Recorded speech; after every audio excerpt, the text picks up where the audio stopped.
Hello and welcome to another episode of Techfanaticofficial, your honest guide to the Cryptoverse. Today I'm actually talking about a game that's live. So it's not a project that's going to launch in the next few weeks or something unlike usual. And today is my birthday and I got some eggs as an NFT as well from Kryptomon. So I was very excited to get it and I'm going to cover the video about the project, what it is about. I didn't know much about them actually over the few weeks ago. But it sort of made me research the project and understand what's behind the game. And I fell in love with it. So I'm just going to share everything with you as well. So initially, let's just dive into what is the project. And I'm going to just show this video as a background for you. So it's basically a play to earn NFT blockchain games. Think of it as, for example, Pokemon and Tamagotchi and CryptoKitties. Basically, you can breed, you can train, you can fight with the NFTs in Kryptomon. And basically, as a trainer, you live on blockchain, your characters are on blockchain, and you can breed them and fight with each other. And, you know, it's a play to earn mechanism. It's in the metaverse for the Kryptomons, and the communities, obviously, the trainers. What is different from other games is they have so many unique DNA or digital asset DNA. So your NFT has a lot of unique characteristics, and they have a mutable genetic code made up of 38 randomized parameters. And these are the parameters that determine what behaviors they're going to have, what's the physical advantage, what are the weaknesses, what are the advantages for your character. So it's really randomized. And then in terms of the Kryptomons, they also have, they're more like a digital companion for you. So it's not just a game, it's also something you're going to continuously pet them. You need to teach them, you need to take care of them when they're sick, you need to feed them, you need to protect them as a trainer. And then you can also use them in your physical world when fighting with other Kryptomons, basically. And they are really comprehensive. So I think if I show you the white paper somewhere I have, we go through this one, it's crazy. Like all these pages here, they're all going through how many characteristics they have, what are the talents they have, what is the parameters that are fixed, what are the variable parameters.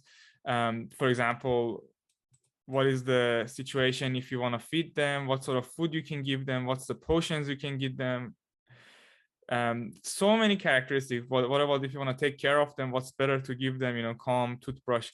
It's just insane. The level of detail here, I haven't seen a crypto game to this level. And I'm not sure why I didn't know about this before. It's something I need to know. Now, unfortunately, the website today for me didn't work because I think they're going through an update right today on my birthday. Because usually you need to have a code to play the game, but I think they're changing that. So I'm going to do another video in my language actually for the first time. And in that video, I'm going to actually cover the gameplay more. But luckily, I have some recordings to show you. So as you can see, this is the actual gameplay. So for example, here, they're feeding the characters. And as you feed them, the fullness is changing. It's pretty simple to understand, but there are so many characteristics that you can give, and different type of food is going to give different levels. So some give them more fullness. This is the marketplace, for example, where you can buy the eggs that you can hatch, or you can buy the already made characters. And the unit of purchase is the KMON token. In this one, for example, this means they're hungry. And then there's a chest warehouse. In the chest warehouse, which I'm going to explain how you can achieve them, you can open these chest warehouses. And once you open them, they're going to give you all these items, which you can use to pet and feed your character again. They've got these tickets as well. So this is more of a talent that you can share, and family talent between your characters. It's just so many things if you want to cover it. If you need several videos just to train, I think guilds have a fun time teaching people. So yeah, you see all these characteristics: stamina, affection, craziness, lots of other characteristics. Now, they also have a full moon NFT treasure hunt. So every now and then, they've got treasure hunt event, which you can get whitelisted for it. And once you get whitelisted, you basically use your phone and your GPS, go to the location, and then go and win the real Kryptomon NFT eggs and the loot box. So you might even get usually you get a loot box And loot box was what I just showed you, that they had like food, they had like drinks, they had different items. But sometimes you get a jackpot, which is a Gen 0 egg for you. So that's how you get the treasure hunting going, basically. Now, there is a 2.5% chance to win the egg, and there's 100% chance to win the loot box. So 2 out of 100 people win basically an egg that they could use quickly to play the game. And you need an egg to play, obviously, to hatch and then play, or you need to buy a character straight off. And how it works is you have a whitelist address in this event, you confirm the location using your GPS, and you go and take it, and then you win the prize. It sort of reminds me of Pokemon Go, when you had to go and do it. And then this is the instruction on how to play it and catch the item. And they have different chapters, so they continue to have it every now and then. This next one is actually, maybe I put the link in my description, because Tuesday 18th of January is the next hunt, so you can get whitelisted for it. And it was so cool because I saw the community. I'm not sure which country is this, probably Philippines or somewhere, but see, they're actually looking for the NFT item and trying to go and find it. So this is a unique selling point for this project, that is actually having people actively playing it. They've got cool challenges, so it's not just a simple play to end game and just for vibe and pump and dump. This is actually something people are actively adapting and using. This is the egg that I've got, and it's in the incubator. But I'm going to, once the update is done, I'm gonna, in my next video especially, I'm gonna cover how this egg is gonna get hatched and how I'm gonna use it. Now, this is the marketplace as well, as I mentioned. For example, this is a Gen 10, and see, they have all the DNA characteristics, the scoring, constitution, so hunger, smart, and then they have all these metadata, and they have all these element items as well. So basically every character is unique. And then in terms of the purchase of these NFTs, you go to the marketplace. You could also go to the marketplaces that are partnered with this project. So you could have them in NFT Trade, buy them as an NFT on NFT Trade, Babylons, Mochi, Lootex. I'm not sure about this one actually. Too Fun NFT, and then Binance itself. So they had a breeding celebration and they sold out, I think in a matter of few seconds or few minutes, 2,400 of these crypto breeding celebrations. They sold for $100 each, 100 US dollar each. So that was crazy actually, that the Binance is supporting this, and it's sold out so quickly. So they've got all the right partnerships as well for this project to be successful. Before I move to tokenomics, I actually wanted to talk a little bit about the roadmap as well for this project. So if you jump into the roadmap, and this is not a new project, so they've already achieved a lot of things. So they've done the game already, which is the Tamagochi phase. So it's the first company to create a living NFT creature on the blockchain. So the Tamagochi, the feeding and everything that I just mentioned, is now on blockchain. And then they've already launched the location-based Cryptoverse game. So the treasure hunt event that I just showed you was something they've done, and I haven't seen any other project having this. So I think it's the first one as well. They have the K market. So that was the Kryptomon market. I just showed you how you can buy and sell your Kryptomons, and you use Kryptomon token as the token to do it. They've grown the community now to 350,000 members across all the social media, which I'm going to cover for you. They've obviously raised a lot of investments. They've had over 9,000 Kryptomons already been born. And the most expensive one has been sold for $49,700, the most expensive NFT eggs. $8.5 million worth of the Kryptomon NFTs has already sold in the last 5 months. And I just mentioned about the partnership that they have, and also leading investments that came from Sony and other areas. In terms of what's happening in the next few months, they're going to focus more on the version 2 of the games. And in the version 2, as a player, you're going to be able to explore the metaverse. You're going to be able to explore the physical setting with the Kryptomons and breed the Kryptomons. You can launch, they're going to launch on Android and iOS. So it's going to help you to tackle the creatures. I think it's already on phone anyway. So that's probably already done. They're going to have the tournament, additional games. I think that's what they're going to have. And they're going to have the tournaments across the world. So they're going to also focus on the esports component, not just the GameFi and GuildFi components of it. They already listed on exchanges, but they're going to focus on more tier 1 exchanges. And, I think they might go to Binance at this rate because they already have Binance Marketplace. So why not just go to Binance as well? I don't know. It's just something I'm guessing. They have the merchandise store coming soon. So people are going to buy the t-shirts and stuff. I would buy one for sure. Well, it would be better if they give me one. And they officially have the first breeding season as well. And they're going to focus more in Q2, basically on the tournaments, fighting against players, scholarships, and basically bringing more utility for the tokens, which is amazing, basically, to see all this sort of information that they have. Then in terms of the tokenomics and token utility, so the token actually was launched a long time ago. So if I come here, it was launched around June or July, and they have a total supply of 1 billion, if I'm not mistaken. Yeah, 1 billion tokens for Kryptomons. So let's go back now to the tokenomics page. They got 1 billion tokens, and when they launched, they had around 50 million of these tokens in pre-seed allocation, locked for 6 months from the token generation event, which was around July, August, and then 18 months vesting. So pre-seed still, vested. The seed allocation was at the 15%. Pre-IDO allocation was 20% of the sale. Community allocation was the 20% of the sale. They had audio allocation as well. And you see most of these vestings are already gone except the pre-seed round. And then liquidity pool team allocation is 150 million tokens. Advisory allocation is 30 million tokens. Foundation is 300 million. I wish they had the percent. Oh, they have the percentage, sorry. So yes, 32% is the foundation reserve. That's a cool graphic, actually. 32% is the foundation reserve that they have. The liquidity is 13%. The seed allocation was 21%. That's team allocation 16%. I think seed and pre-seed is together. That's why it's higher.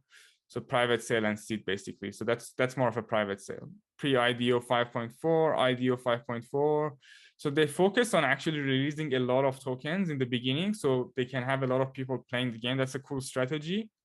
And how the fund, and as you can see, the tokenomics is really focused on getting as many people as possible into the sale and different pricing points. So there's not a huge dump on, later investors, and getting this into hands of many people so they can participate in the token sales and then buying the NFTs and playing the game. So that's what happened. And then there's also a lock for advisory and team allocation to make sure they're dedicated. So I think they just started getting their tokens, basically. And then 40% of the funds raised was used to support the team development and growth of the project. The liquidity pool was 26%. And then 31% was used for marketing, community building, which they're super heavily focused on. And then 5% is for the legal part. So that's how the tokenomics and token utility is there. And, token utility, you can even come to the page here and see that the token utilities they use for in the marketplace to play the game. And as they say, except the initial cost that you have to purchase the Kryptomon, which you can buy, using different currency, or the best is to buy it using the Kryptomon currency itself, the first utility. You can also use it in the game. Now, in the game, when you get the rewards, you can develop the character, or you can buy and sell items and loot boxes and loots in the game. So, all these loot boxes, everything I explained is part of the PvE economy, and they have a really, I guess, sophisticated model. I think it's really cool. Now, in terms of the team and backers, so they've got really good backers, actually. So they've got the Blockchain Gaming Alliance. Poolz was the launchpad they were launched on. They've got Gate.io. They've got DAO Maker, another good launchpad and project. They got Simplex. They got Infinity Pad, which is a child of Infinity Pad, child of DAO Maker. They got Lootex and Mochi. These are all NFT Marketplace sort of projects. They've got Red Kite, another good launchpad. and investment arm. They've got Babylons again for NFT. They got NFT Trade, which is a serious competitor to OpenSea. They've got XNet Network, which I covered in previous videos. They've got Dodo, which is part of Binance Chain. They've got GameFi, again, part of Redkite. They've got Bakery Swap, which is a swap such as similar to Pancakeswap, but this is on also BSC. And then they got the team, and the team is very experienced. So I checked all of them, and you can go to the website and check each of them again on LinkedIn. But some of them, you can see their experience previously in gaming industry and where they've worked. I know the CMO, and he's been working on many games as an advisor, really, really amazing games, even projects like Street, projects like Monkey Ball that did really well. So they've got really smart people and investors basically in this sort of group. And they've got advisors from different places like Space Station, they've got entrepreneurs, and they've got a lot of people in the gaming industry involved as an advisor. So I think they've got a very, very good mix of people involved in this project. The next part is the social media and community. Now, usually this is just me talking about a few numbers, but to be honest, I have to say I have not seen a project in gaming, at least, so focused on the marketing side. So obviously, as a play-to-earn game, you want to have as many people as you want to have in this space to support you through your marketing campaigns and get more players to play the game and drive the economy of the project. They haven't, other projects haven't done that well, and they do just AMAs and that sort of thing. Kryptomon is really doing well, and I'll show you why. So you go to their Telegram, they've got 100,000 members, 6,000 online. So a lot of them are already online. So you can see it's not a botted group, especially this is now what, 8 to 9 months after their IDO. So obviously this is not a bot here. This is real numbers. You come here, you've got 133,000 followers. See, a lot of my friends are following them. So this is actually a real event, right? A real sort of followers count here. This is the update I was saying. So they're gonna update the version to the version 1.2 to add the quests and everything else.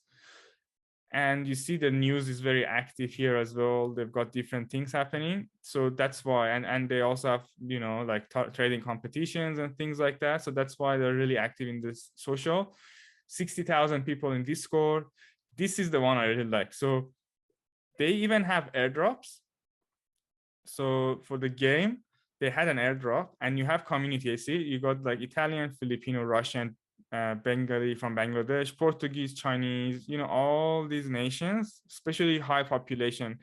So Persian community, I'm Persian, they have a lot of people who are passionate about this project. They got the Arabic community, Turkish, all the countries with high population and all the gaming communities. You can see they're there, and you can participate. If you go to any of them, like if I go to the Persian one, you can see they even have events in my own local language. So they've got people dedicated, and you can see how you can participate and get rewards. And these are all the airdrop competitions that they have. And you can claim that they have a claim website for all of these. You go to the YouTube channel, crazy, 30,000 subscribers and so many updates. And you can see that people are actually watching all these updates. So it's not fake or botted numbers. And then they've got a big community also on Facebook. So as you can see, this was the full moon event they had for going and 50,000 kilometer walk for the events that they go and find the loot boxes. So the community themselves now are so active that they make videos dedicated for this project.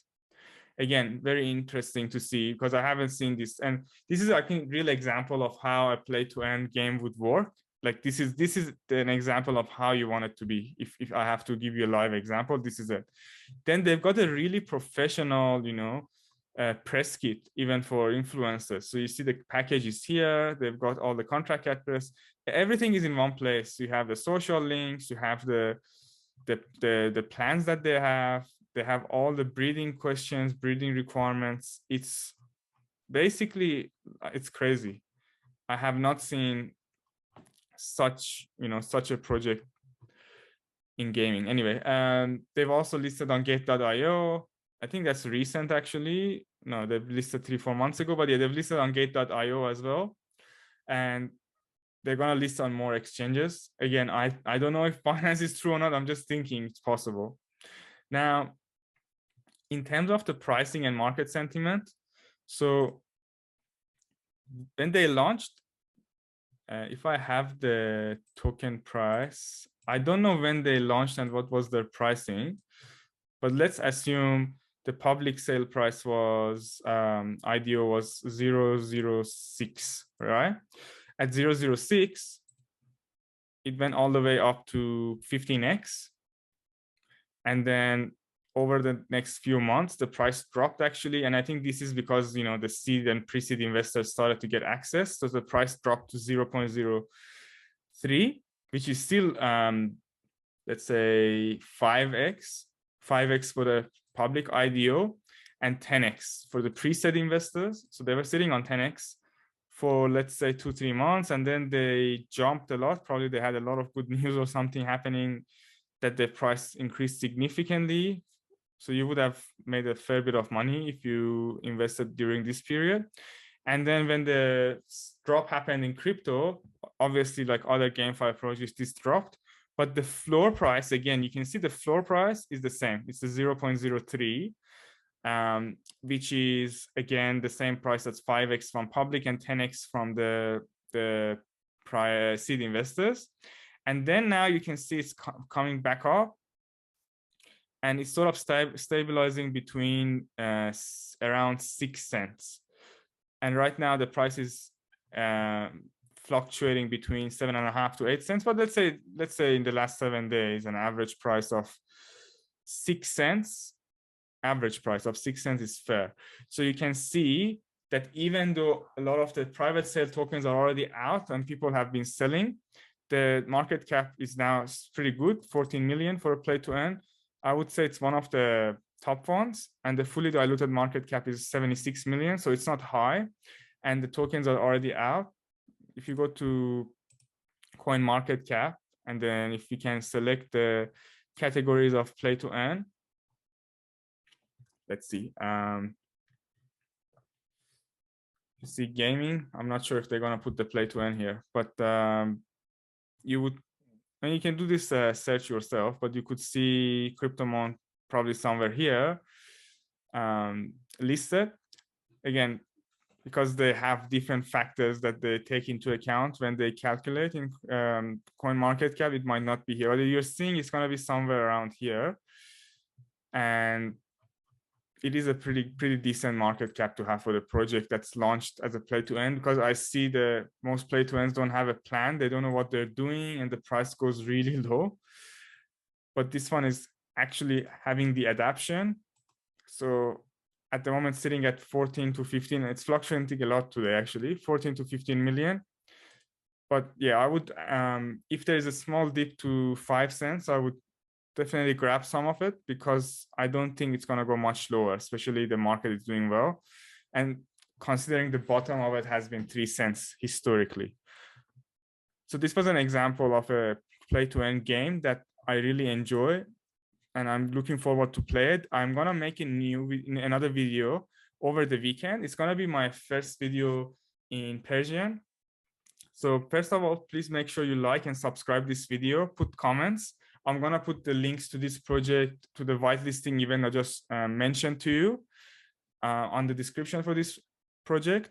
And then I'm also going to have a special video for the first time in my native tongue, which is Persian, to cover the project, hopefully to see how I can play the game and hatch my egg as well. That would be an exciting one to see in Persian. So if you're a Persian speaker, make sure you follow that video, because it's going to be the first one, and I want to experiment as well and see how the community likes this sort of videos from me. I hope you enjoyed this video, and thanks for watching. See you next time.